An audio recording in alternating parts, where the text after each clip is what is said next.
কি কি এসছে চলো এটা দেখে নিই। প্যাকেজিং তো ভালোই লাগছে।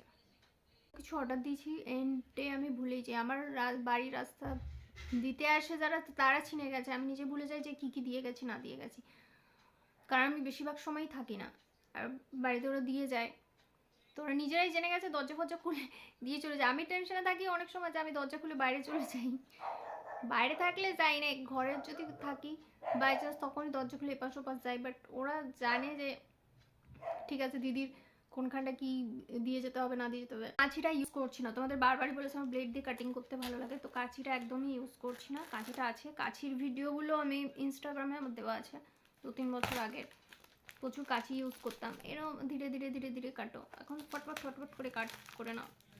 আমি কখনোই ধীরে ধীরে কাট করতাম না, ফটফট ফটো এত করি। আর বাড়িতে বাবা বলে এত তাড়াতাড়ি সিঁড়ি দিয়ে উঠিস কী করিস এ করিস। আমার অ্যাস্ট্রোলজির চর্চাটা এখন হচ্ছে সবাই, আই উইশ আমি যেই সময়তে করতাম সবাই আমাকে বলতো পাগল, এটা নিয়ে এই করে ওই করে অ্যাস্ট্রোলজি। এখন যখন উঠছে ইউটিউবে এত, তখন সবার বিশ্বাসটা হচ্ছে। হয় না, এক একটা জায়গায় এক একটা হীরা জন্মে, সেই হীরাটাকে কেউ চিনতে পারে না যতক্ষণ না একটা টাইম আসে, কিন্তু ততক্ষণে অনেকটা সময় নষ্ট হয়ে যায়, মানুষ অজ্ঞানতার বসে কত কি নষ্ট করে।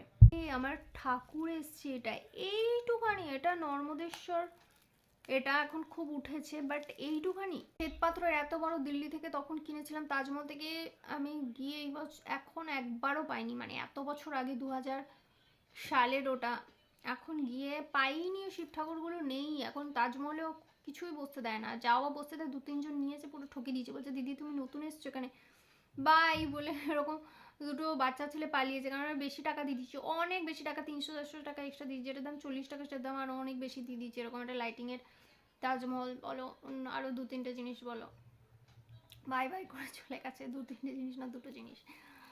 তো এইটা আমি জানতাম না এত ছোট আসবে, দেখাচ্ছিল অনেকটা বড়, মুছে প্রতিষ্ঠা করতে হবে, আমি যেরকম ভাবছিলাম ওরকম মোটেই না, দেখাচ্ছিল তো এত বড় এত ছোট্ট। কারণ আমার এই টাইমে ঠাকুর ফাকুর ধরা উচিত না, বাট ভগবান সেটা বুঝবে যদি সত্যি থেকে থাকে, কারণ ভগবান তো উপরওয়ালা, যারা জোত চুরি করে বড়লোক হয়েছে, এই জাম বানিয়ে এই সেই হ্যান ত্যান জোত চুরি করে বড়লোক হয়, আর সেই জিনিসগুলো গিয়ে ওখানে দান করে, ঠাকুর পুজোয় দান করে। মানুষ যারা কৃষক যারা খেটে খাচ্ছে তাদের কি এটা হাফ হাফ থাকে, অর্ধনারীশ্বর থাকে, সেটা দেয়নি, একদম পুরো এক কালার দিয়েছে। আমি অর্ধনারীশ্বর দেখে অর্ডার করেছিলাম, এটা অর্ধনারীশ্বর নয়। নিচেটা এখানটা হাফ হাফ আছে, কিন্তু উপরের যে মেন শিবলিঙ্গটা সেটা হাফ হাফ হওয়ারই কথা। অর্ধনারীশ্বর দেখে এটা হাফ কালার, এটা হাফ কালার।